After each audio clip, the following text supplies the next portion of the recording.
Tonight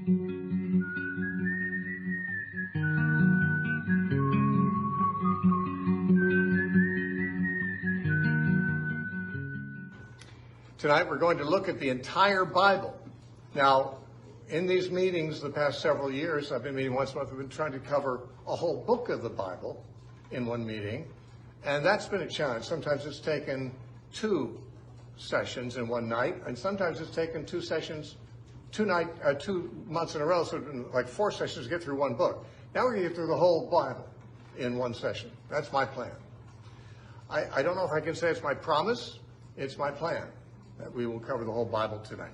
Now, there's notes on your chair. Hopefully they'll be helpful to you. The thing about the Bible is that it covers a lot of time, a lot of history. It's a narrative. It has different kinds of material in it, but the majority of the material in it are historical narrative. The Old Testament, from Genesis through Esther, is historical narrative. And there's even some historical narrative found in some of the prophets. A few chapters here and there are historical narrative there. So as it comes down to the majority of the Old Testament, a small majority, is historical narrative. And the parts that are not, like the Psalms and the Proverbs and the prophets, they fit into the narrative. I mean, the prophets lived at certain times during that narrative. And, when you read, that Isaiah prophesied during the time of Uzziah and Jotham and Ahaz and Hezekiah, well, that's how he opens his book. But if you don't know anything about the history, you think, okay, those are just foreign names to me. I don't know when that was. You know the history, you know more about when Isaiah lived and what he was talking about and what was going on. Same thing with Jeremiah. Jeremiah lived 100 years later, but he's in the narrative too. Everything in the Old Testament is either the narrative itself or books that can be inserted at proper places in the narrative. And once you see the whole narrative, it's really great. It's really helpful. Because then when you read any part, you realize that some things that you're familiar with happened before that, some after, and so forth. New Testament, likewise, is more historical narrative than anything else. The majority of the books in the New Testament are actually epistles. But the epistles are relatively short compared to the historical books. Matthew, Mark, Luke, and John are all longer than any of the epistles. And Acts, then, is a very long book, too. So when you add those up, those first 5 books, they make up more than half of the New Testament. So more than half of the Old and more than half of the New is historical narrative, and that's what we're going to review, the historical narrative. Now, putting it in historical perspective, of course, we know it begins at the beginning of the world in Genesis. And where it ends, perhaps nobody knows, because nobody knows the day or the hour, and the times and the seasons are not for us to know. But the end has not come yet. Although the historical narrative doesn't reach our time. The historical narrative ends in the 1st century. In fact, we could say that the historical narrative of the Old Testament covers about 4,000 years. The historical narrative of the New Testament covers about 40 years. So the Old Testament covers like 100 times the length of time. When I say 40 years, I'm not including the birth narratives of Jesus. There's a couple chapters at the beginning of Matthew, a couple at the beginning of Luke, where Jesus is born and a baby, but the rest of both Matthew and Luke, and also all of Mark and John, are about Jesus' adult ministry, which was, I'm going to say, started around 27 A.D. And then, of course, the story ends with Paul in prison in 67 A.D. or earlier. So that's only 40 years of history recorded in the New Testament, as opposed to 4,000 years of history in the Old. Now, when I give you year numbers and gaps and so forth, I'll just say now I'm being approximate. When it comes to very ancient events, not all scholars agree on the exact dates of them. For example, the end of the Babylonian exile is sometimes said to be in 539 BC. Others say 538 BC. Okay, it's a give or take a year.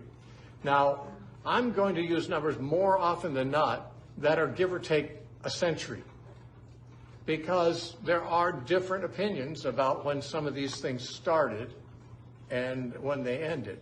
But scholars would all be pretty much in agreement in saying, well, this happened in the middle of the 9th century BC sometime. Okay, so we're going to I'm going to give you numbers, but just realize I'm not giving you exact numbers. I'm not pretending to. Some of the numbers will be exact, but mostly we're talking about to the nearest century.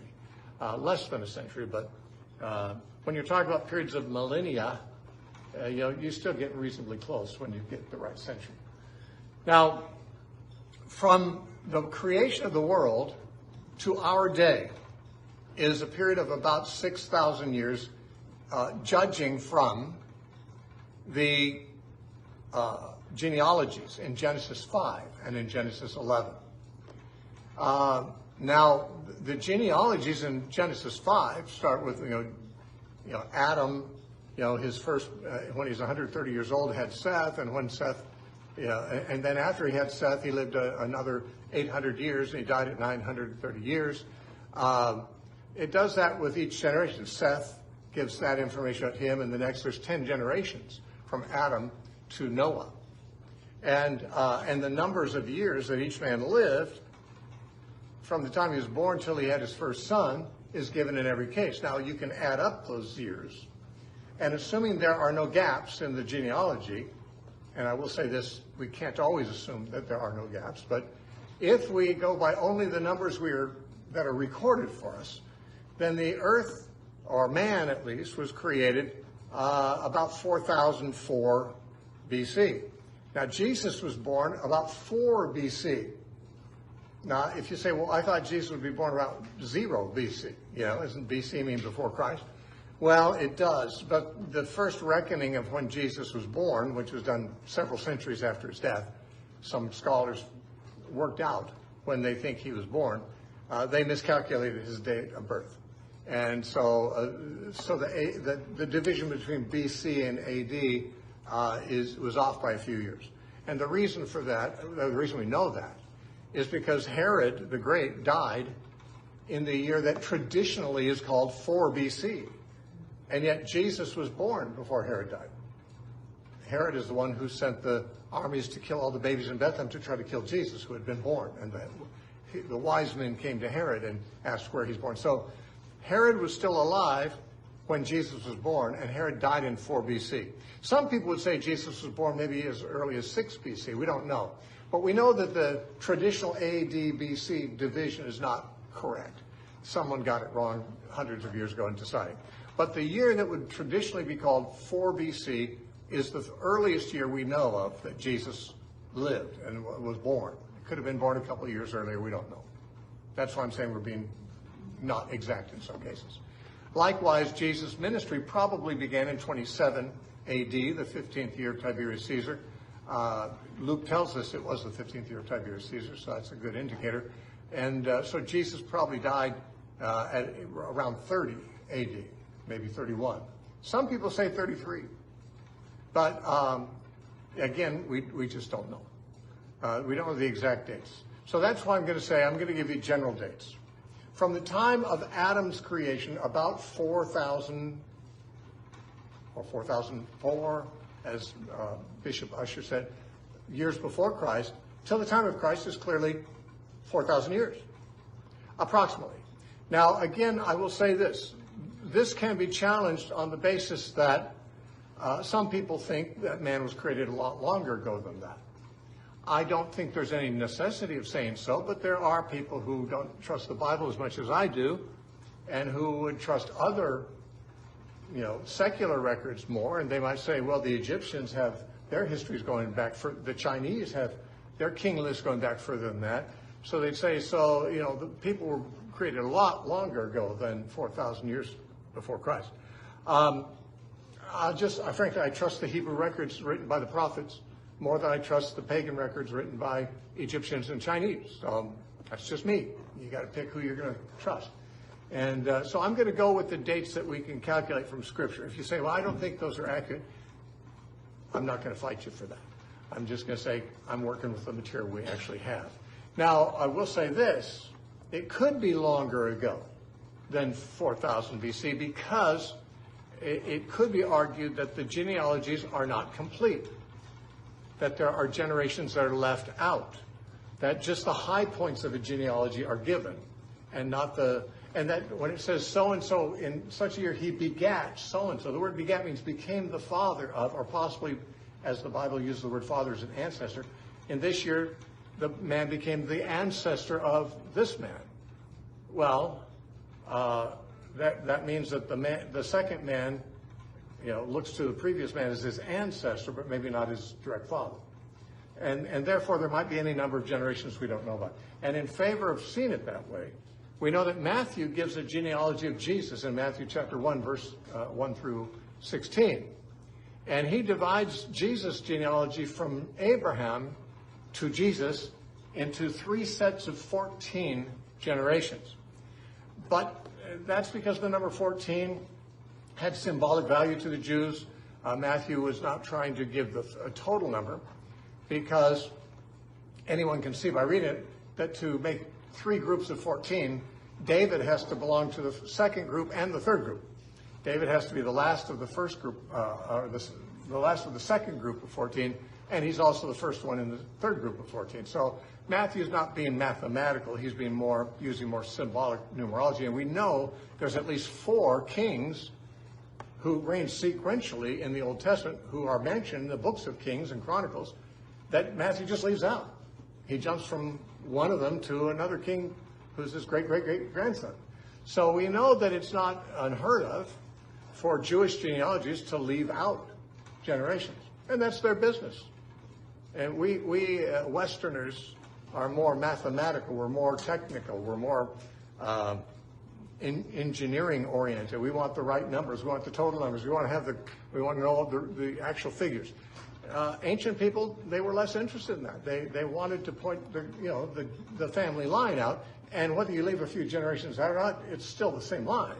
So, if I were trying to point out that I was descended from the Pilgrims, which I don't think I was. My mom would know more than I. She was alive then, but no, she was not. She was not alive then, but she has our genealogies somewhere. But if I wanted to prove I was descended from the Pilgrims, I wouldn't have to document every person. But, I could give you my grandfather and my grandfather's grandfather and maybe his great-grandfather, and we could go back to the Pilgrims and say, see, I came directly from them. And that would be legitimate if all I'm trying to prove is that my ancestry goes back to the Pilgrims. Now, if I'm trying to give you a thorough genealogy, I'd do it a different way. But no one can require ancient Jewish people to have the same priorities that we have in their genealogies. They wanted to prove, for example, Matthew wanted to prove that Jesus came from Abraham and from David. Those are the important things. Messiah had to come from Abraham, he had to come from David. It doesn't matter how many of the genealogies or the generations you leave out, especially when your whole audience knows about those ones you're leaving out. I mean, it's not like Matthew's trying to pull a fast one. So I'm going to leave out these 4. No, notice. No, they're kings that are listed in the Old Testament. Certainly the Jews knew about it. They're just not trying to be complete. And some say, well, the 10 generations from Adam to Noah might have left some out too. Who knows how many? So, I mean, there are people who would dispute, even people who believe the Bible would dispute maybe the traditional dating of the creation of Adam 4,000 years before Christ. But those are the only numbers we have. Those are the numbers we'll work with. The interesting thing is that there is a 4,000 years from Adam to Christ. But that 4,000 years is divided in the exact middle, 2,000 years after Adam, 2,000 years before Christ, by Abraham. Now that's interesting. I mean, the Bible writers couldn't have planned it that way. I mean, it's too complex to work it out. For one thing, the Old Testament writers didn't know when Jesus would be born, so they wouldn't have fabricated the numbers in order to anticipate Jesus would be born when he was. They didn't know when he'd be born. It just works out that way. That right in the middle of Old Testament history, right smack dab between Adam and Christ, is Abraham, who is the most significant Old Testament character. Now, what's interesting is all the 2,000 years before Abraham, the first half of that Old Testament period, are covered in 11 chapters. Genesis chapter 1 through 11 covers the first 2,000 years. The rest of the Old Testament covers the other 2,000 years. which shows the relative importance of Abraham. That the writers give us only 11 chapters on the first 2,000 years, but after Abraham, everything is so important because of him and his seed that they go into, it takes, 38 books of the Bible to cover that. And so Abraham's a very pivotal turning point. And his story begins in chapter 12 of Genesis, verses 1 through 3, with what's called the Abrahamic covenant. Now, before Abraham, in that first 2,000 years, there were 4 major events. So creation, fall, flood, Tower of Babel. Those were all events that affected the whole world. And those are the only events of the first 2,000 years that the Bible cares to even talk about. I mean, it does talk about Cain killing Abel, but that's not really a world-changing thing. That was just affected 2 men and their families. But anyway, the world-changing events, there were 4 of them in the first 2,000 years. Now, there are a lot more important events in the next 2,000 years. Now, the 2,000 years from Abraham to Christ is divided right in half by another significant person. 1,000 years after Abraham and 1,000 years before Christ, David lived. Now, interestingly, the most important prophecies about the Messiah was that he'd descend from Abraham and from David. And that's how Matthew begins, the genealogy of Jesus Christ, the son of Abraham, the son of David, and gives the genealogies there in Matthew chapter 1. But it's interesting and not necessary, but apparently it'd be a tremendous coincidence if throughout history, Old Testament history before Christ was divided in half by the life of Abraham, and then the remaining part was divided in half by the life of David.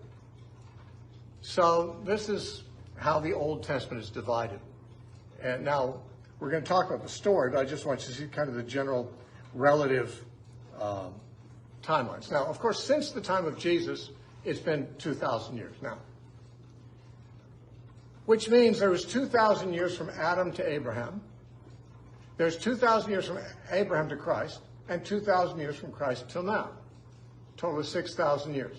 And once again, I'm not willing to go to the mat about whether Adam was literally created 4,000 years before Christ. That's the only numbers we have. If there's more numbers that we weren't given, other generations not mentioned, it doesn't matter to me. I don't care if he was created 1,000,000 years ago. I'm saying that from the narrative itself, we read only of Adam being created 2,000 years before Abraham. Then Abraham was 2,000 years before Christ. And that period between Abraham and Christ was divided in half by David's life, who was very significant. All right, so those are some things that you have timelines I've given out. I will just talk about the story. So the whole history of man, by this reckoning, is about 6,000 years. And the Old Testament covers, therefore, about 2/3 of that history. The first 4,000 out of 6,000 total years was Old Testament history before Christ. And I mentioned those distances from Adam to Christ is 4,000. That period's divided by Abraham right in the middle. And the period from... Now, Noah, of course, came before Abraham. And we have some more genealogies with some more numbers in them. From Adam to Noah was 10 generations recorded. From Noah to Abraham was 10 generations recorded. And the symmetry there is another reason some people suspect maybe these are not comprehensive genealogies. I mean, they could be. It could be just a coincidence that the period from Adam to Noah was the same number of generations, not the same length of time, but the same number of generations as from Noah to Abraham. Or, like Matthew divided Jesus' genealogy into 3 equal groups of 14, Moses might have edited the genealogies down to the major names, left out less important names that are in their generations, and made it 10 and 10. If that is what happened, then all bets are off, about how long that period was. But we don't have any reason to suggest a different length of time, since these are the numbers we have. Now, the first third of history, of course, was from Adam to Abraham. And as I said, that covered in Genesis 1 through 11. The next third of history is from Abraham to Jesus, is covered in the remainder of the Old Testament. And then the 2,000 years from Abraham to Jesus is divided in half by David. I've given you all that information. I'm just now looking at the notes for the first time, and we're going to go through the Old Testament first of all. Genesis 1 through 11 has the creation, the fall, the flood, and the Tower of Babel. And that's about all there is there. And that covers the first half of Old Testament history. Then Genesis 12, verses 1 through 3, God makes a covenant with Abraham, which is recorded there, the promise that through him all the nations of the earth are going to be blessed through his seed. And the rest of the entire Bible, including the New Testament, are unpacking that promise. Because the promise was made that Abraham's seed would bless all nations. Well, initially Abraham's seed was conceived to be the Jews. Abraham was the great-grandfather of Jacob, whose name was Israel also. And Israel's 12 sons became the 12 tribes of Israel. And the nation we think of as Jews today, they were called Israel in that time, they were the seed of Abraham. And therefore, the story of Israel becomes the Old Testament narrative. We have, just incidental references to other nations as they related to Israel, as they came into Israel's history and were relevant. But even great nations like Egypt and Assyria and Babylon, which ruled the world, are only mentioned in the Bible insofar as they have any connection with Israel. Because being a great empire, remembered in history as a great, powerful empire, is not as important to God as being the people that God is working his plan through. Now, what was the plan? To bring the blessing of Abraham to all nations. Now, it never happened through the Jewish people directly. And so the story of the Old Testament tells about more or less about their failure. But when you come to the New Testament, we're told that the seed of Abraham is Jesus. And of course, for the past 2,000 years, from Jesus to our time, the whole world has been exposed to the gospel. Not every last person, but every nation has been penetrated with missionaries. The gospel is preached throughout the world, and people have received the blessing of Abraham through Abraham's seed, Jesus. What's the blessing of Abraham? According to Galatians 3, it is being justified by faith. Abraham believed God, and it was counted to him for righteousness, Paul says. And he says that's the blessing of Abraham, being justified by faith. And that blessing has come to the whole world through Jesus. So the fulfillment of the Abrahamic promise, which begins in chapter 12 of Genesis, it is developed through the rest of the Old Testament and the story of Jesus and the rest of history. Everything after Abraham is about Abraham, or at least about the promises God made to Abraham and God fulfilling them. So that's why people are so interested in Israel, because Israel's the only center of focus in the Old Testament. And Jesus lived and died in the context of the nation of Israel. And even the early church began in Israel. Now, it eventually spread to all nations, but Israel is definitely center stage in the Old Testament and the early New Testament times. And that's why people are, even today, people say Israel's very important. There's people who say if you want to know where we stand in the whole purposes of God, we need to look at Israel. Now, not everyone agrees with that, because the view that the church held most of history is that when Jesus came, the nation of Israel was then obliged to follow him and become what we call the church. And they did. The faithful remnant did. The apostles were Jews. The early Christians in Jerusalem were Jews, and they followed Jesus. That's what the whole nation should have done. Only the faithful remnant did. But in the New Testament, whoever isn't following Christ is not one of God's chosen people, because Christ is the chosen one. And we are chosen by being in him. We share in his chosen status. And so today, the nation of Israel contains, as it always has, a faithful remnant who do follow Christ, and the rest who don't. The ones who do are the children of Abraham. Paul said in Galatians 3:29, if you belong to Christ, then you are Abraham's seed and heirs according to the promise that God made to Abraham. So if you are Christian, if you're in the Messiah, you are the seed of Abraham, and you're the heirs of the promise God made to him. Well, what about the Jews who aren't in him? Well, they're just like Gentiles who aren't in him. There's no Jew or Gentile in Christ or out of Christ. Jew and Gentile cease to be relevant theological categories as soon as Jesus came. and Jews who followed Jesus, which was the original Christians, became the significant factor. The rest of the nation was pretty much wiped out by the Romans in 70 AD and has never really fully recovered from that, even though there's a nation over there now that bears that name. But we're not going to get into that controversy. We're just going to talk now about from Abraham's time on. What happened? The period of Abraham, Isaac, Jacob, and Joseph.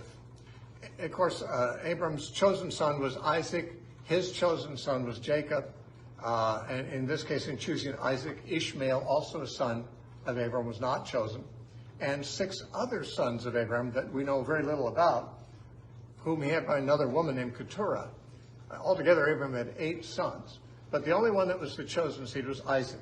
And then Isaac had 2 sons, and only one of them was chosen, not Esau, but Jacob. And Jacob later was called Israel. Now, Jacob had 12 sons. And these later became the 12 tribes of the children of Israel. Their dad was Israel, so they were the children of Israel. Later, you drop the children part, and they're just called Israel in the rest of the Bible, for the most part. So that Joseph was one of the 12 sons of Jacob, and the reason I mention him is because the story focuses on him in the latter 10 or more, 12, maybe 13 chapters of Genesis. It's all about Joseph and his relationship with his brothers and his dad in Egypt and so forth. But that whole period, we call that the patriarchal period, because these were the fathers. Patriarch means fathers. So Abraham, Isaac, Jacob, and the 12 patriarchs. That's the patriarchal period of Israel's history. They were not a nation then. There was no nation of Israel. There was a family, all brothers of one man, or sons of one man, and his name was Israel, so their family was called Israel, but they weren't a nation. They were just a big family. Now, as such, they were taken down into Egypt because of a famine in their own land, and that story is told at the end of Genesis. That patriarchal period lasted for about, what do I have down here? How many years was that? It was, from 1921 BC till 1635 BC.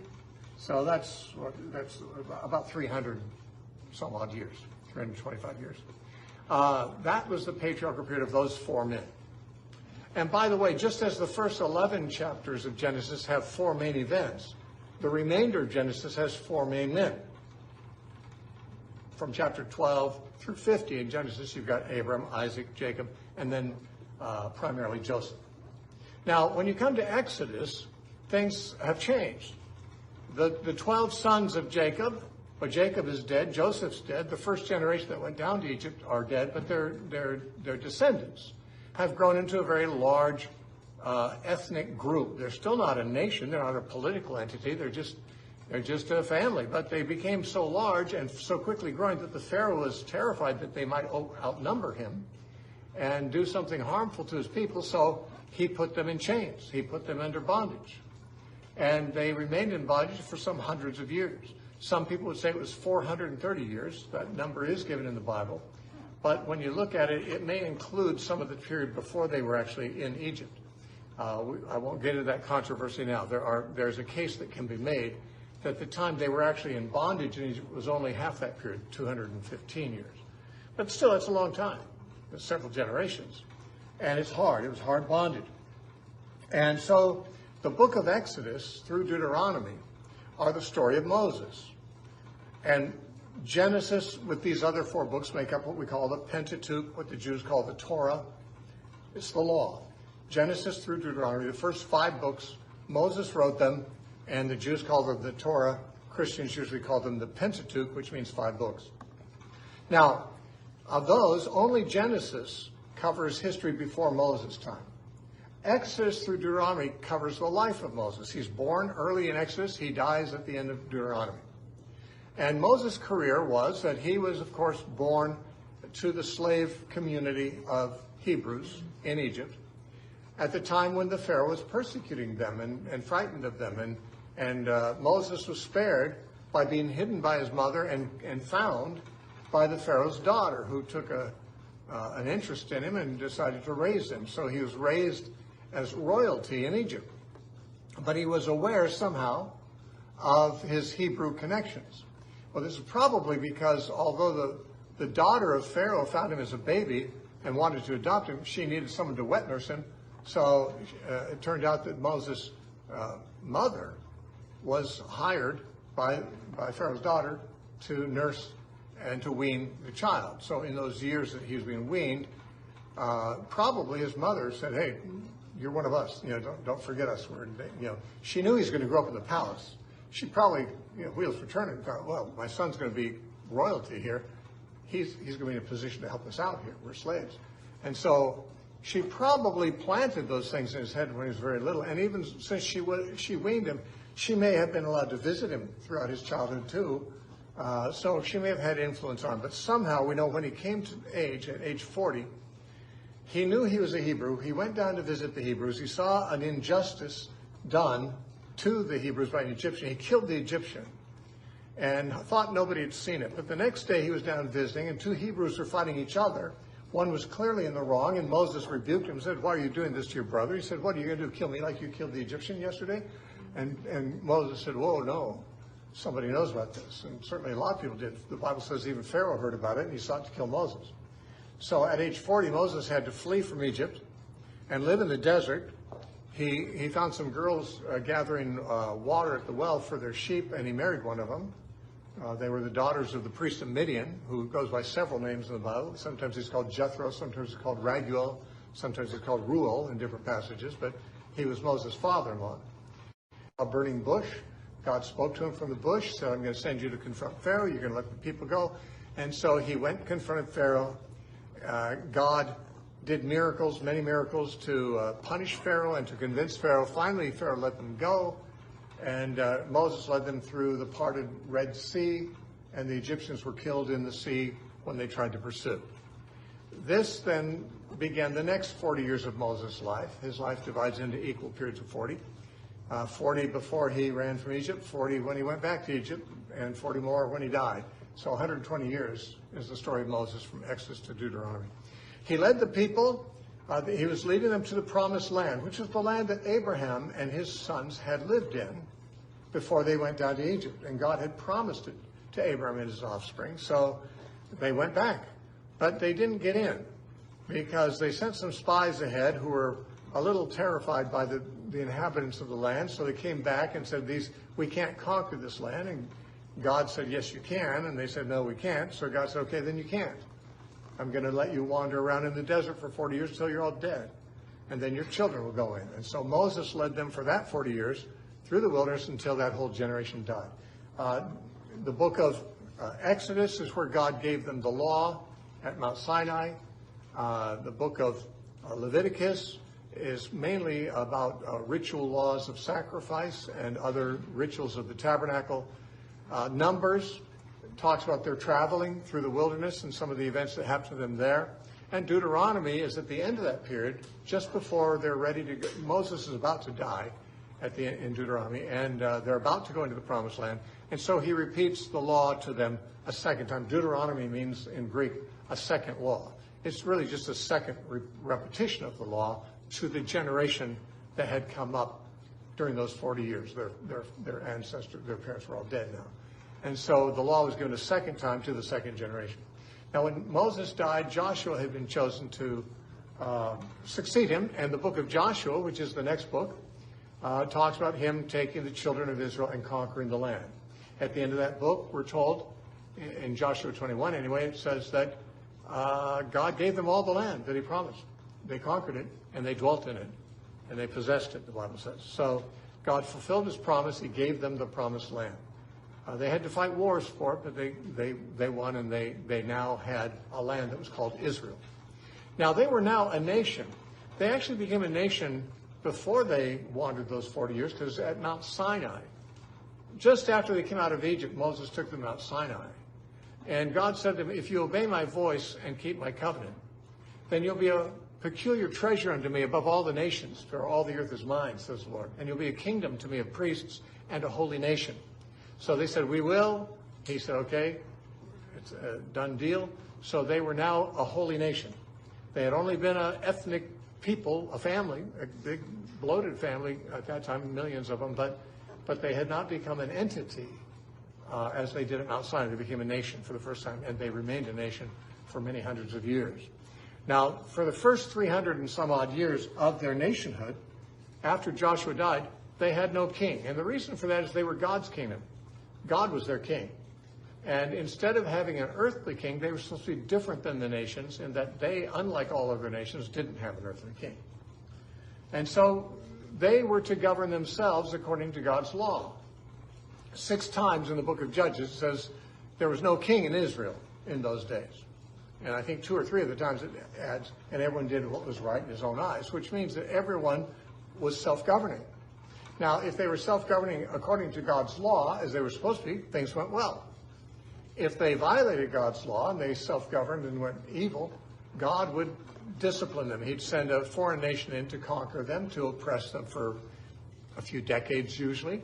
And then they were oppressed and they cried out to God, and God raised up a leader to marshal an ad hoc militia against the invaders, and they'd drive them out. And then that leader would then, as he was called a judge, he or she. There was one female judge, Deborah.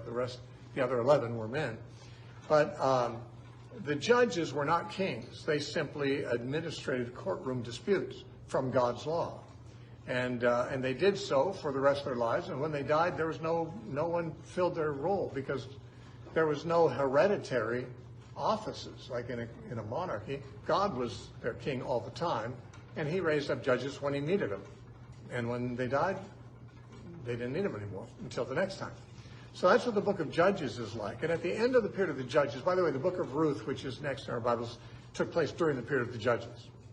And if people say, well, the period of the Judges, that was really a wicked time. It was not particularly a wicked time. As you add up the numbers of years that the people were obedient to God and the number of years that they were disobedient, they were obedient about 3/4 of the time and disobedient about 1/4 of the time. So usually when you read the book of Judges, you think, oh boy, that was the wild, wild west. Everyone's doing crazy things. Everyone's doing what's right in their own eyes. They're worshiping idols. They're, cutting their concubines into 12 pieces and doing weird stuff. And, they did some of that. But 3/4 of that period of time, called the period of the Judges, which was over between 300 and 400 years, they did right. They did what was right in God's sight. When you do what's right in your own eyes, you can't also at the same time be doing what's right in God's eyes. If your own eyes are informed by God's law and you're doing what's right in your eyes, you'll be doing what he said. That's what they did most of the time. When they went wrong, they had to be punished, and that was about 1/4 of the time. But during the good time, one of the good times was when the story of Ruth is told. And the reason her story is told is very short, 4 chapters. It follows the book of Judges but belongs within the period of Judges. Is because she was David's great-grandmother.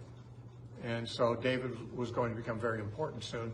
And so the book of Ruth tells a little bit of his family line there. Now, after Ruth are the books of Samuel and Kings and Chronicles. Now, in the Jewish Bible, the books of Samuel were one book. There was just a book of Samuel. There was a book of Kings, and there was one book of Chronicles. In the Hebrew, that could be done. But when they were translated into Greek, in the Septuagint, about 275 years before Christ, when the Old Testament was translated from Hebrew to Greek, the Greek words are a lot longer than the Hebrew words. So they needed more pages for the translation. So they made the book of Samuel into 2 books, 1st and 2nd Samuel. They didn't call it that yet. They called it actually 1st and 2nd Kings. And then the book of Kings was divided into 2, and they called it 3rd and 4th Kings. And the book of Chronicles was divided into 2, 1st and 2nd Chronicles. And Ezra and Nehemiah was one book until then. They divided that into Ezra and Nehemiah. Now, in other words, we have more books in our Bible than they had, but they're the same material. Some of the books in our Bible that are 2 books were only 1 in the Hebrew Bible. And so the books of Samuel are about David. 1st and 2nd Samuel are about David's life. Now, at the end of the period of the Judges, the people of Israel came to Samuel, who's the last of the judges, and said, we want you to make us a king to rule over us. And grudgingly, with God's instructions, he did. He made a king for them, a human king. For the first time in hundreds of years, Israel, which never needed a king other than God, now had an earthly king who's Saul. The name Saul means asked for. And he was the king they asked for, but he didn't turn out well. He was good at first. He turned out rebellious. So Samuel the prophet told him, God's rejected you from being kingdom. He's sought a neighbor of yours, a man after God's own heart. He's a better man than you. He's going to give him the kingdom. Now, he didn't tell Saul who that was going to be, but it was going to be David. And God told Samuel to make a secret trip to Bethlehem, which is David's hometown, and to anoint one of the sons of Jesse. There were 7 of them, or 8. And the first 7, I think, were rejected. And then they called in David, and God said, that's the one. And he anointed him with oil, which is what he had done when he appointed Saul to be king. He poured oil over his head. That was the inaugural ceremony for a king. And he poured oil over David's head. Now, this is a secret ceremony. Saul was not to know about it because Saul could kill David and would. So, but the interesting thing is that when Saul had been anointed as king, the Bible says the Spirit of God came upon him. But when David was anointed king, it says the Spirit of the Lord came on David, and departed from Saul, and an evil spirit came on Saul. So now we have an evil king actually reigning, and a righteous king, who's God's real king, who is the real king, but he's not reigning. David's still just a shepherd boy, but he's the actual king of Israel, according to God.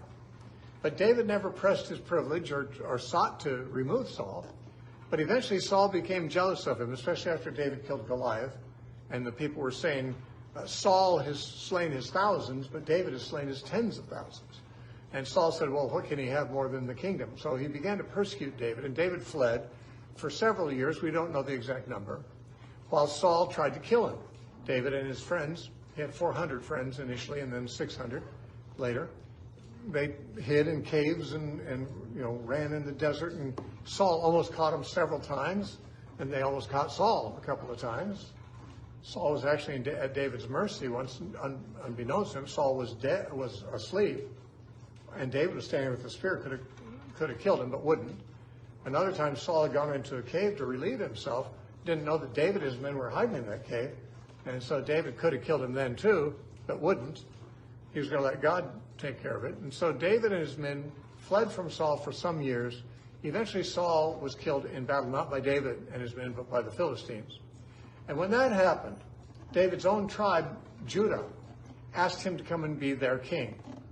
Now, the other 10 tribes were still being reigned by Saul's son, Ishbosheth, who was a weak and ineffective ruler and didn't last long. His own servants killed him and brought his head to David and said, listen, we'll serve you, David. David wasn't pleased by that. By the way, he had been put to death for killing their master. David never had any evil intentions toward Saul or toward Ishbosheth, though for a little while Ishbosheth was David's rival, David ruling over Judah for 7.5 years, and Ishbosheth over the northern tribes. But when Ishbosheth died, then the rest of the Israelite tribes came under David, and he now ruled the whole nation for another 33 years. And he soon moved his capital to Jerusalem, so Jerusalem became the capital city of the country. All right, so now we've got David. David is a good king for the most part. He consolidates his power. He conquers all the nations around that are Gentiles, and they pay him tribute. So he's got a little empire going on there in the Middle East. And he has a terrible moral lapse. We know he slept with his neighbor's wife and then had his neighbor killed to conceal the fact that he'd done so. This didn't go over well with God at all, and God told him because of that, even when he repented, the sword shall never leave your household, the rest of your life. So he's going to have an unpeaceful reign for the remaining years of his life, and it was so.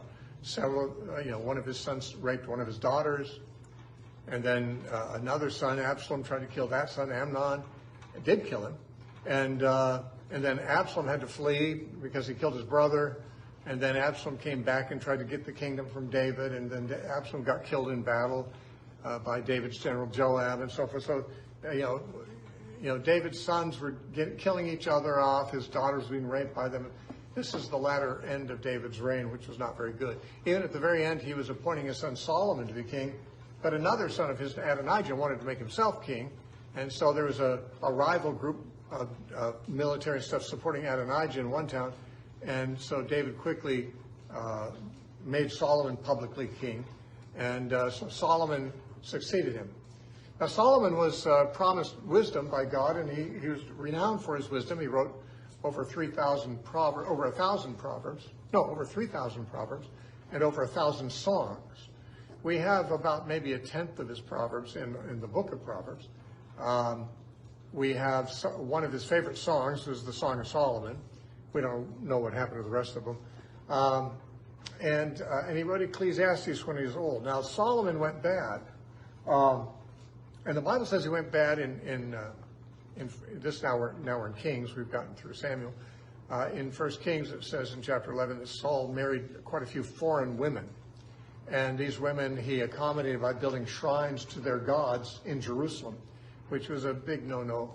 And God promised to another man who was, Solomon was building the temple, and one of the foremen on the project was a guy named Jeroboam. And God said, I'm going to give you 10 of the tribes and take them from Solomon. And Solomon heard of that, so he tried to kill Jeroboam, and Jeroboam fled to Egypt. Later on, when Solomon was dead, the tribes to the north, summoned Jeroboam from Egypt. He came back, and they said, we want you to be the king over us. But they first promised to serve Solomon's son Rehoboam under certain conditions. Solomon had built many expensive projects. He spent years building the temple, and he spent twice as many years building his own palace. And he had pressed the Israelites into hard labor. Some of them were slaves, practically no better than slaves.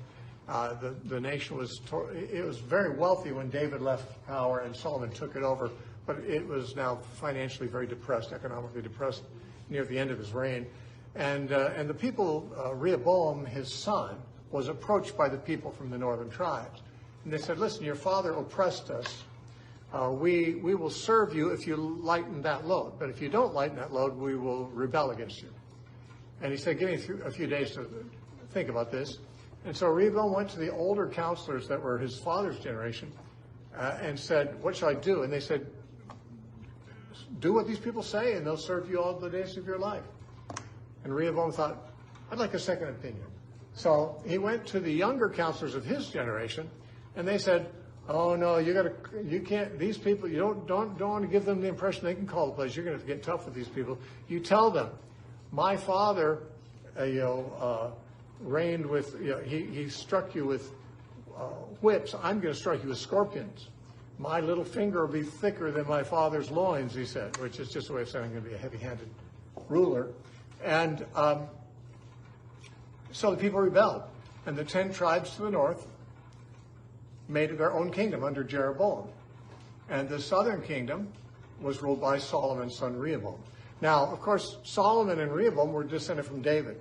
And God had made a promise to David during his lifetime that there would always be a son of David ruling over his people. And there was. Although many of the sons of David were wicked men, God kept his promise, and the next 20 kings that reigned in Jerusalem were sons of David. Now, the northern kingdom, made up of 10 tribes, didn't follow David's dynasty. They appointed Jeroboam, but they had 19 kings in their history, but those kings were all wicked. And they weren't all of one dynasty. The longest dynasty was 4 kings long. There were a couple dynasties they had that were 4 kings long. But most of these dynasties were overthrown by the next dynasty. There was some assassination or a coup or something like that. And so the northern kingdom was idolatrous and under God's threat of judgment for their entire history. The southern kingdom, under David's offspring, sometimes had good kings and sometimes bad ones. If they hadn't had the good ones, they probably would have gone bad thoroughly as much as the northern kingdom did. But the northern kingdom went bad first. Now, God sent prophets to the northern kingdom, including Elijah and Elisha, and of the writing prophets, Isaiah had some things to say to them, though his prophecies were mostly to his own nation, Judah. Hosea wrote to the northern kingdom. Amos wrote to the northern kingdom. And basically, what they were saying is, if you don't repent, God's going to have the Assyrians wipe you out. Now, the Assyrians were a very ruthless pagan power that was rising in the Middle East and conquering all the nations around. And Israel was terrified because the Assyrians were very ruthless. I mean, they'd skin people alive, they'd disembowel pregnant women, they'd drag people off into captivity with hooks through their noses. They were nasty people. And they had conquered other nations before Israel was conquered by them. And so when they heard that God was going to let them be conquered by Assyria, it was terrifying, but not enough to let them give up their sins. So in 722 BC, because they didn't repent, the Assyrians did capture Israel, took them into captivity, the northern 10 tribes. The northern kingdom was called Israel after the split. The southern kingdom was called Judah. It was made up of the tribe of Judah and the tribe of Benjamin in the south. But the 10 tribes of the north were called Israel. So you had two kingdoms. The northern kingdom was Israel. The southern kingdom was Judah. The northern kingdom of Israel came to an end. Their capital city, Samaria, was destroyed by the Assyrians in 722 BC. And that was the end of them. They never came back.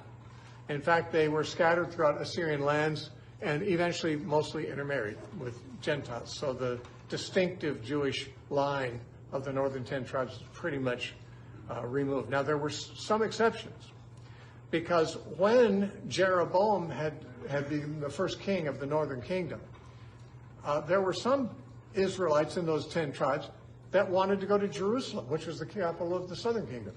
And they wanted to worship Yahweh there in the temple, as they always had before. And they didn't like the fact that Jeroboam set up golden calves for everyone to worship in Bethel and Dan. And so people from the northern tribes, we don't know how many, but some, perhaps significant numbers, migrated down to Judah and became part of the nation of Judah, which means that by the time the northern kingdom fell and was destroyed by the Assyrians, a lot of individuals from all those tribes had now relocated and were living in Judah. They had been assimilated into the Judean country. So Judah survived after the northern kingdom of Israel was destroyed. But some of the people who had been part of the northern kingdom had already moved south, and they therefore survived. Now, the Assyrians, after they destroyed Israel, they also wanted to destroy Judah. But unfortunately for the Assyrians, Judah had a godly king named Hezekiah, who was under the counsel of Isaiah the prophet. And Isaiah was the main prophet at that time. Micah also was prophesying in Judah at that time. And so Hezekiah, the Assyrians were besieging Jerusalem. They had it surrounded. And they were going to definitely lose. There were three political parties in Jerusalem at that time. There were the pro-Egypt party that were saying, Hezekiah, you should send messengers to Egypt and have them send armies up to help us drive off the Assyrians. Because there was no other nation in the world strong enough to possibly even confront Assyria. Egypt was the one, but they were not very reliable. And then there were those who were saying, we should surrender to the Assyrians. We call that the pro-Assyrian party. There's a pro-Egypt party that wanted to get the Egyptians to help them fight the Assyrians. There's the pro-Assyrian party that wanted them to surrender to the Assyrians. And then there's the pro-Yahweh party, Isaiah being the leader of that party, who said, no, don't seek help from Egypt and don't surrender. Just seek Yahweh. Well, fortunately, Hezekiah prayed and trusted what Isaiah said. And Yahweh, God, came and he wiped out the Assyrians, who were 185,000 of them were killed in one night by the angel of the Lord as they were sleeping outside the gates of Jerusalem, ready to invade. So the Assyrians losing that many people in one night, they took that to be a bad omen for some reason. And so they decided to retire and go away, and they didn't threaten Judah anymore. So that Assyrian period that swallowed up the northern kingdom of Israel completely, it did not swallow up Jerusalem or Judea. So the Jews, all the Israelites now, no matter what tribe they were from, were part of the nation of Judah. The word Jew comes from the word Judah. So people were not called Jews yet at that time. It's only later that the people of Judah, when they were taken into captivity in Babylon, were called Jews. And since that time, people of Israeli stock have always been called Jews. So that's where the word Jew came from. But Judah lasted longer than Israel because they had a few good kings. After Hezekiah, there was only one more good one, that was Josiah. And then they were all bad. And God did bring judgment. Again, the prophets came to them. Isaiah had warned Israel, but he also had warned Judah that they had to be faithful to God or they'd die. And of course, Isaiah's counsel did save his country for another 100 years. It was 100 years more before they fell. But Jeremiah came up 100 years after Isaiah, and he was saying, there's a new threat, not the Assyrians, the Babylonians. And they were conquering all the Assyrian lands that had been conquered by Assyria. Now they're coming after Judah also. And Jeremiah told his people in Judah, surrender. Surrender to the Babylonians, and you'll go away into Babylon. God's taking you into captivity for 70 years in Babylon. This is in Jeremiah 25. And after 70 years, God will judge Babylon, and he'll bring you back, and you can rebuild your temple and so forth, which will be destroyed by the Babylonians. So now Jeremiah was therefore seen as a traitor. I mean, here you're in a city, a walled city that's under siege by powerful enemies, and you're inside the city telling the army, surrender, surrender. Well, the prophet's saying that. The king's not saying that. You know, it's up to the king to say surrender, not some clergyman. But so Jeremiah was put in jail, and he remained in jail until the Babylonians destroyed the city and carried the kings and the people off into Babylon. Now, the Babylonian exile happened in 3 phases. In 605 BC, Nebuchadnezzar, the king of Babylon, made his first incursion into Judea, and he didn't conquer the city, but they couldn't resist him either. He didn't destroy it. He just took some captives back to Babylon with him. Those captives included Daniel and Shadrach and Meshach and Abednego. We read their story in the book of Daniel, of course. And they were taken into Babylon in 605 BC. Now, about 11 years later or so, the Babylonians came back, and he took some more captives. He still didn't destroy the city at that time, but Nebuchadnezzar took some more captives. He took the king of Judah and some other captives with him, and among those were Ezekiel. Ezekiel was taken into captivity in Babylon about 11 years or so after Daniel and his friends were. So Ezekiel and Daniel were prophets in Babylon in the exile, during the 70-year exile.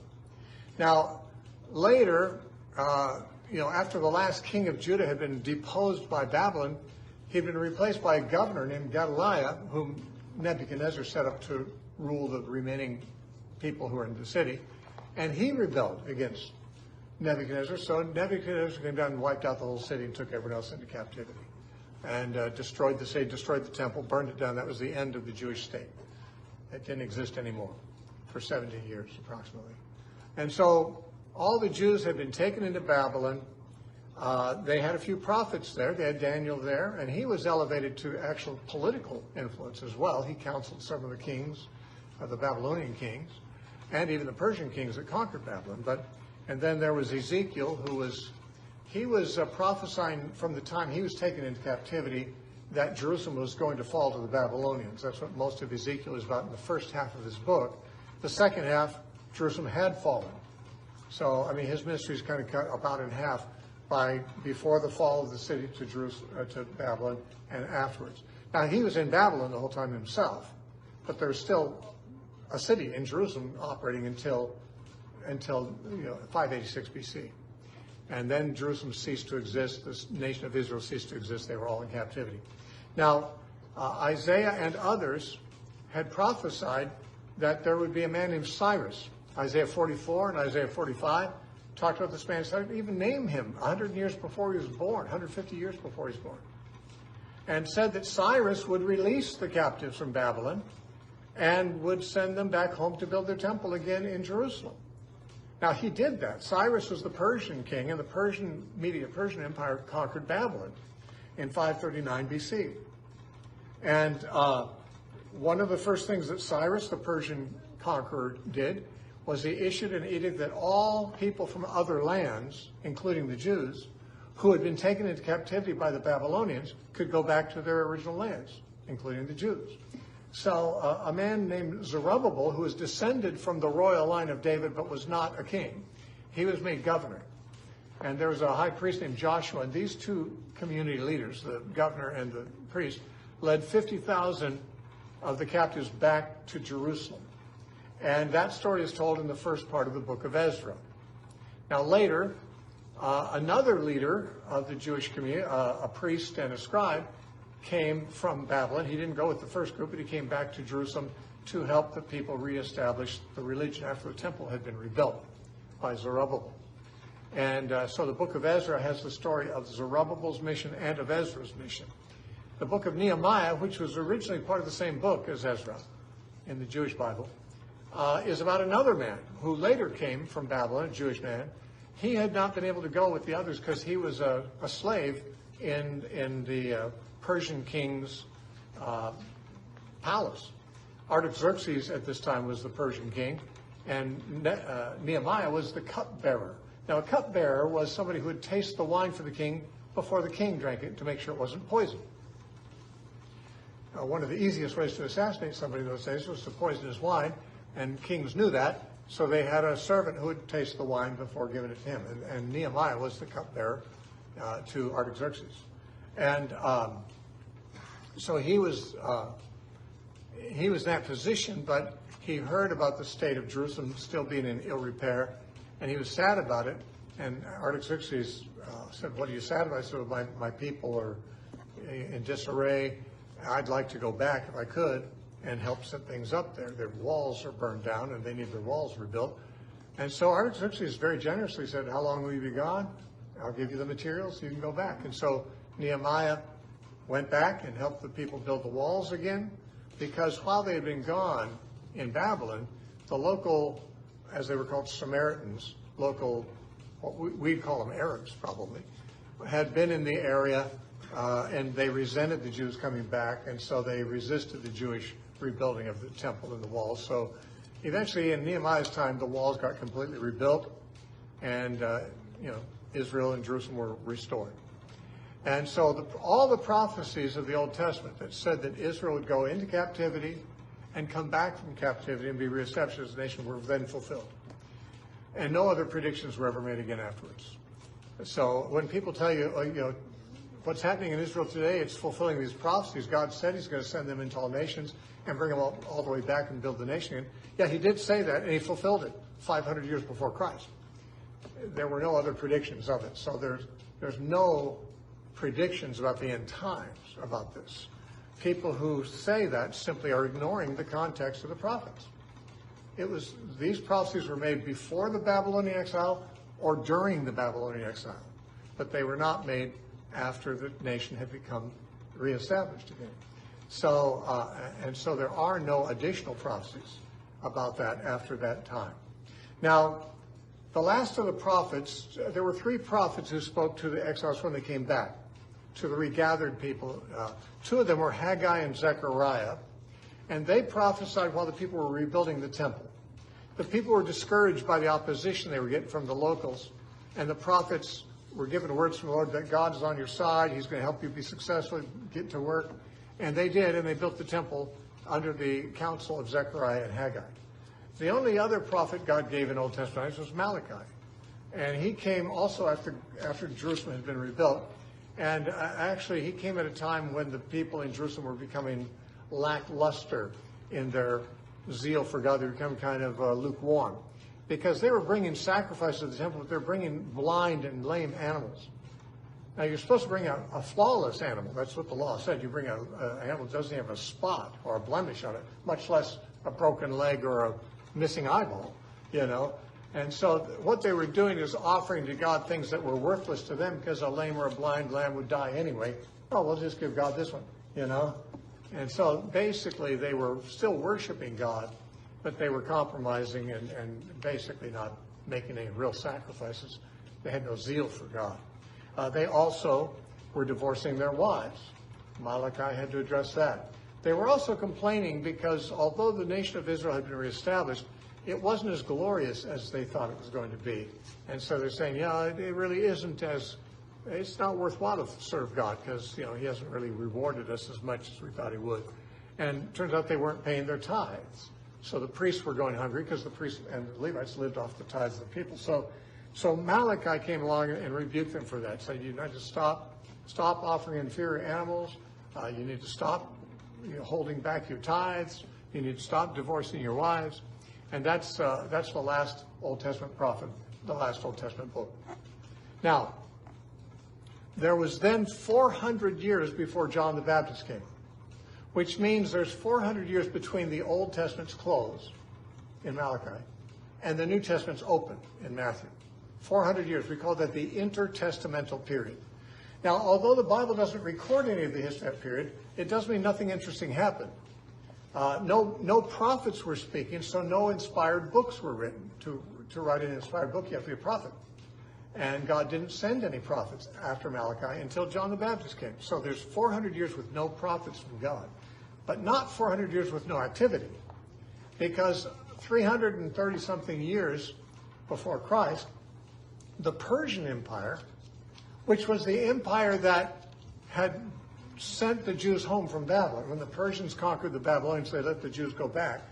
Well, the Persian Empire was conquered by the Grecian, or the Hellenistic Empire, under Alexander the Great. Alexander came to power after his father Philip of Macedon went at age 20. And in 12 years, he conquered the whole world, which meant the Persian Empire at that time. And then he drank himself to death and died of syphilis, too.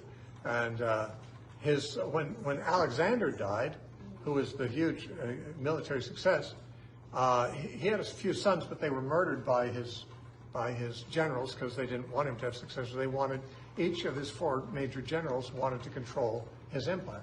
So they fought each other. And they couldn't beat each other, so they divided it up 4 ways. And of the 4 ways, I mean, there are 4 generals, Cassandra and Lysimachus, I think was the name of 2, that don't come into the biblical story. But other 2 are Ptolemy and Seleucus. Now, Ptolemy took over the Greek Empire in Egypt that Alexander had conquered. And Seleucus took over the portion that was in the Middle East, what we'd call the Levant, or, Israel and the Arab countries around there, as we now know them. Seleucus was Syrian. He was a Greek general, but he ruled over the Syrian portion of Alexander's empire. Now, the problem here was that Syria was north of Israel and Egypt was south of Israel. And Syria, under the Seleucid dynasty, and Egypt, under the Ptolemaic dynasty, both wanted to control the whole area, so they waged war with each other. And the problem was they couldn't just shoot missiles at each other and skip Israel altogether. They had to march through Israel to get to their foe. So armies were continually going back and forth through Israel, and Israel wasn't even involved didn't have an interest in the thing, but these armies would plunder and rape and so forth the Israelites as they go through and rob them and stuff. So Israel had a really hard time there. And at one point, in the beginning, Israel was under the Ptolemaic dynasty of Egypt. And things didn't go quite as badly for them under that, but when the Seleucids came and conquered them, one of the Seleucid rulers was named Antiochus IV, who is known as Antiochus Epiphanes. Epiphanes means something like illustrious. He called himself that, Antiochus Epiphanes. His enemies called him Antiochus Epimanes, which means Antiochus the madman. And he was a very cruel guy, sort of a Hitler type of character, and very cruel to the Jews. And he actually took control of Israel, which is why he's important in the story. And he tried to wipe out the Jewish religion. He sacrificed a pig, an unclean animal, in the Jewish temple, defiling it so that the Jews wouldn't worship there because it was now defiled. He forbade possessing a copy of the Torah, which is the scriptures, and he forbade the observance of Sabbath and of circumcision. All those things were commanded to the Jews, so a faithful Jew could not avoid keeping Sabbath or avoid circumcising their children, nor would they give up their scriptures.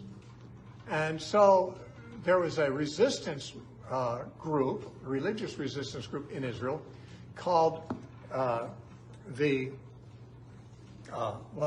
was the Maccabean revolt is what it was.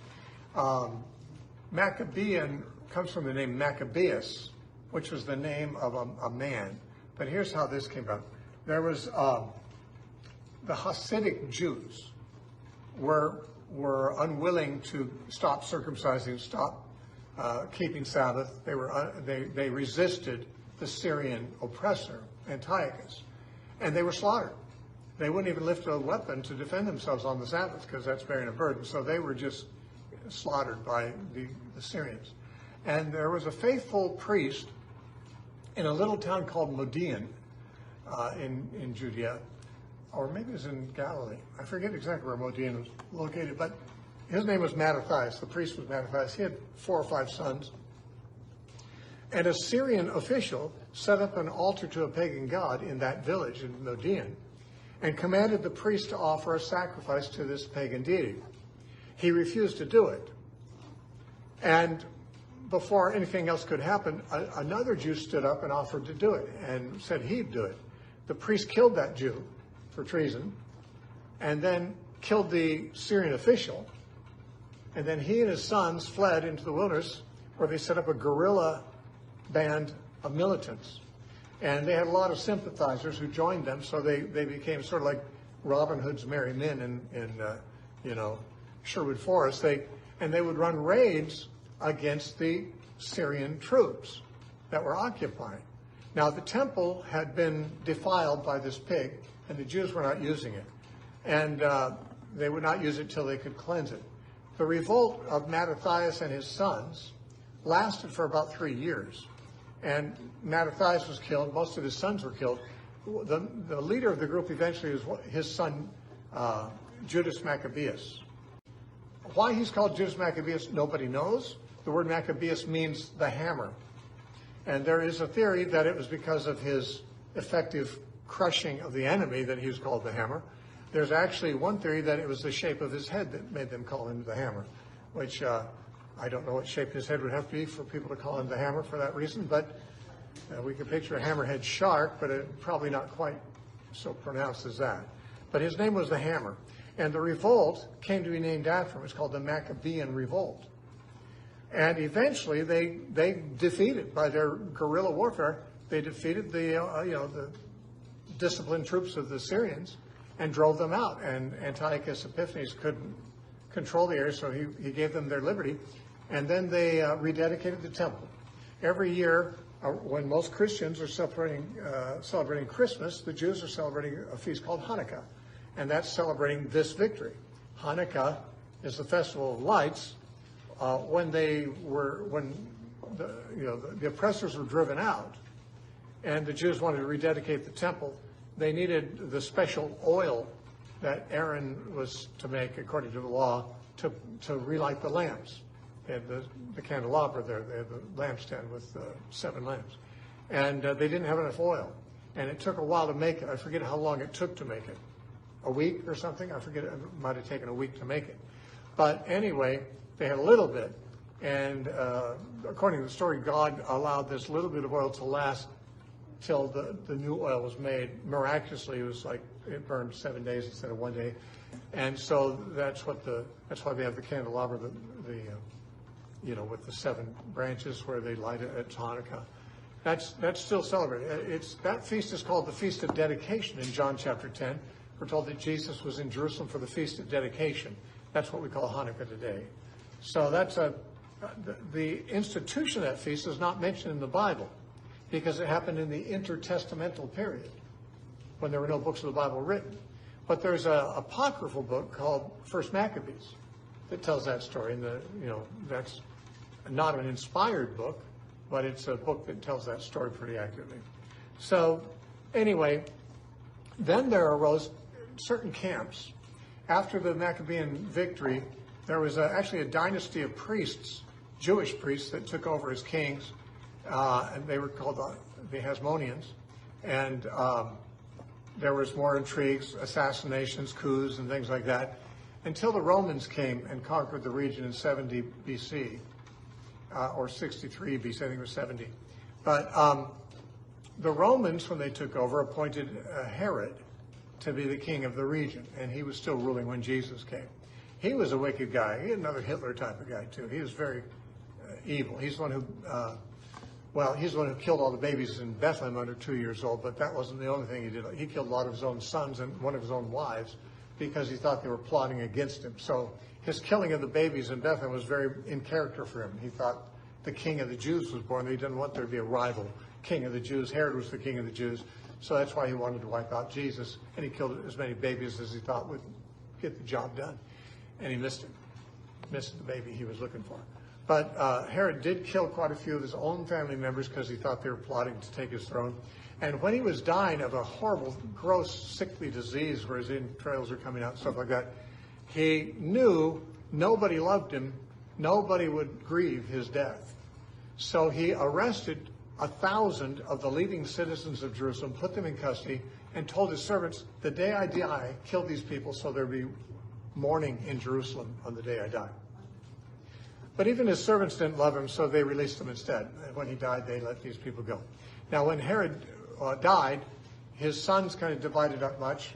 Herod Antipas was the Herod who arrested and killed John the Baptist. Herod Antipas, the son of Herod the Great, was ruling over in Galilee, and John the Baptist was rebuking him, and he arrested and killed John the Baptist. Herod Antipas, did I say Antipas? No, okay, Antipas, no, let's see. Archelaus, Herod Archelaus was reigning down in the Judean area. And when, remember, Mary and Joseph had fled to Egypt because of the threat of the babies being killed. When Herod the Great died, they came back from Egypt to Judea and found out that Archelaus, the son of Herod the Great, was ruling there. And the Lord said, don't settle there, because Archelaus was removed soon afterwards by his abuses. And they went and grew up under Antipas, Herod Antipas, who was in Galilee. There were some other Herods in other regions, but they don't come into the story because they're not in Israel. Anyway, so Jesus was born at that time. Now, the first 4 books of the New Testament tell about the life of Jesus. Only 2 of them mention his birth. That's Matthew, chapters 1 and 2, and Luke, chapters 1 and 2. And then they move immediately from his birth to his adult ministry, with the exception that Luke has one story in Luke chapter 2 about Jesus' childhood, or we might say his bar mitzvahhood. There's no mention of his being bar mitzvah, but when he was 12 years old, he made a trip to Jerusalem. It seems like it may have been his first trip to Jerusalem. Boys under 12 didn't have to go when the other Jew men did. And anyway, that's the only story of his youth. And then, the Gospels just skip over all the other youth until he's 30. And John, he's baptized by John. Then he starts his Galilean ministry and so forth. Now, I'm not going to go through the story of Jesus. So, it's in all the Gospels. You've read it, I hope, or can read it. I'm just kind of surveying what's in the Bible. The Gospels, all 4 Gospels, tell of the life, or at least the ministry, of Jesus up through his death and resurrection.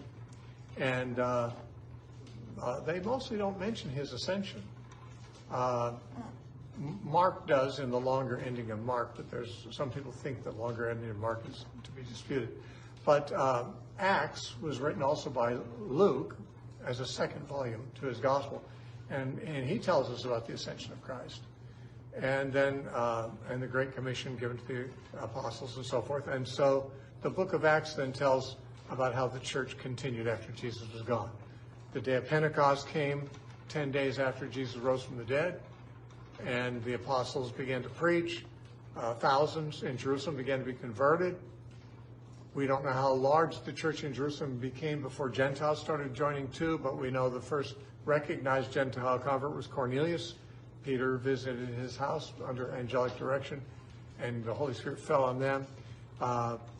Maybe around that time, we're not sure exactly when, Saul of Tarsus, who was persecuting the church, met Jesus on the road to Damascus, became a believer, and Jesus commissioned him to go to the Gentiles. He was the first apostle specifically commissioned to go to the Gentiles. Peter did go to the Gentile house of Cornelius and led him to the Lord, but Peter's recognized in Galatians chapter 2, it says Peter and the other apostles recognized they were sent to the circumcision, and Paul and his team was sent to the uncircumcision, that's the Gentiles. And so the book of Acts begins mostly talking about Peter and John before Paul's conversion. And Peter is the main apostle in the church initially, and he's arrested by Herod Agrippa I, in Acts chapter 12. And he's put in jail to be put to death, but angels spring him from jail, and he escapes and leaves the area, and we don't know where he goes. He disappears pretty much from Jerusalem. He's only seen there one more time, And that's in chapter 15, after the danger's over, and they have the Jerusalem Council. Peter's seen back in Jerusalem there, but he went somewhere else for a number of years. In the meantime, Paul became, his ministry began to be followed.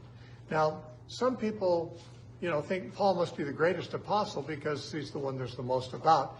But one reason there's more about him than others is because the story of the early church was written by Luke, who traveled with Paul. Luke didn't travel with Peter or James or the others, so he didn't write down what they did. He wrote down what Paul did. And so certainly the second half or more of the book of Acts is about Paul's ministry. And it ends in chapter 28 with Paul awaiting trial for his life. Nero was then the emperor. Paul had been falsely accused of doing things that are supposedly capital crimes to the Jews, and he'd managed to appeal his case to Caesar to get away from the Jews who wanted to kill him. And he eventually was tried by Caesar, but the book of Acts closes before that trial takes place. Paul arrived in Rome under custody and under house arrest, and he remained there for 2 years, and then the book of Acts ends. At some point after that, he stood trial before Nero.